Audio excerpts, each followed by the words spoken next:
while Obama was giving us a suggestion that there should be some sort of a truthiness filter, he sort of followed through on that this Christmas weekend while you and your family were preparing for the holidays. Obama was very busy signing the 2017 National Defense Authorization Act. This, of course, this happens every year right around Christmas. This is something authorizing $611 billion for the military in 2017. Nothing too unroutine there. But the biggest news is what was buried deep inside the provisions of the Defense Authorization Act. It was a bill to implement the U.S.'s very own de facto Ministry of Truth. This has been quietly introduced in Congress. We did a report on this in June and again last month. But this is legislation called the Countering Foreign Propaganda and Disinformation Act of 2016.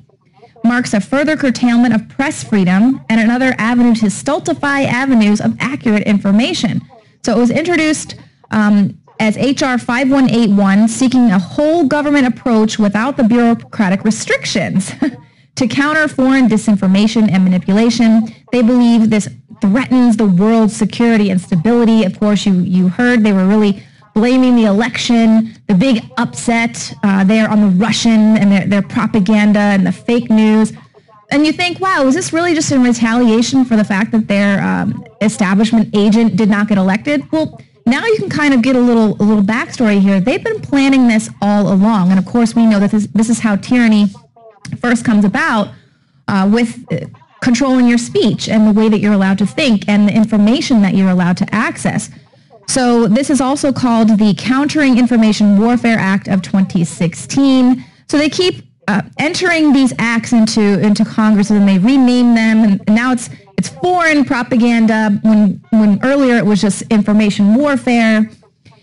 And so H.R. 5181 tasks the Secretary of State with coordinating the Secretary of Defense, the Director of National Intelligence, and the Broadcasting Board of Governors to establish a Center for Information Analysis and Response. So they're going to pinpoint sources of disinformation, analyze the data, and develop and disseminate fact-based narratives to counter any propaganda. So they're basically saying, we're going to be putting out our news. It's going to be all fact-based, and you should just trust us. But they're saying they must do this now to counter the propaganda that has somehow penetrated U.S. shores. So this is, of course, long before the whole fake news narrative took hold. The U.S. government was already planning its legally backed crackdown on anything it would eventually label fake news. So they had really been prepping this fake news meme, and they want everyone to kind of go along with this. Obama said we really need to just go back to those days when we really had only 3 news programs that were giving people info. It was easier then. It was easier before people had so many choices. And, before the establishment mouthpiece were able to just tell you what to think and how to feel.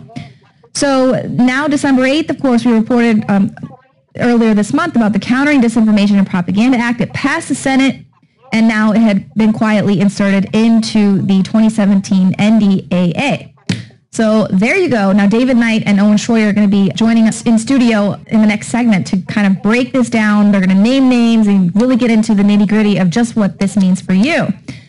But here's something hilarious that I don't think that the mainstream media, the establishment media, really was counting on when they were pushing out this whole fake news narrative and trying to sully the reputation of InfoWars and Breitbart and others. The people totally turned fake news against the mainstream media and said, you guys are the number one perpetrators of fake news. Are you kidding me? And of course, in the New York Times, they were fuming after conservative media appropriated fake news, turned it against them. This was New York Times' Jeremy Peters, not happy about the conservatives taking aim at the mainstream media. He says, the CIA, the FBI, and the White House may all agree that Russia was behind the hacking that interfered with the election, but that was of no import to the website Breitbart News, which dismissed reports on the intelligence assessment as left-wing fake news. And of course went on to say Rush Limbaugh said the fake news is the everyday news. They just make it up. And a man was actually heckling reporters who were walking out of a Trump rally in Orlando, calling them fake news, fake news.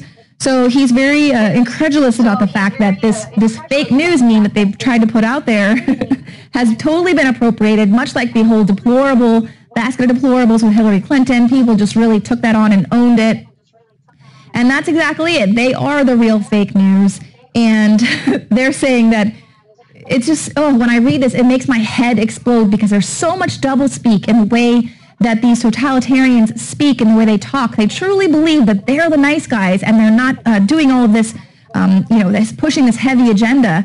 But he goes on to say that they've appropriated the term fake news and turned it against any news that they see as hostile to their agenda. That's exactly what the real fake news is doing. They're saying that they've got to put a truthiness filter on everything and filter out the fake news. It's anything that is going to counter their establishment agents that they're trying to prop up, just like Hillary Clinton totally failed. And they said, man, we've got to do away with the people's ability to access information. And now going on to talk a little bit more about Obama's legacy as he's in the last hours of his presidency trying to push through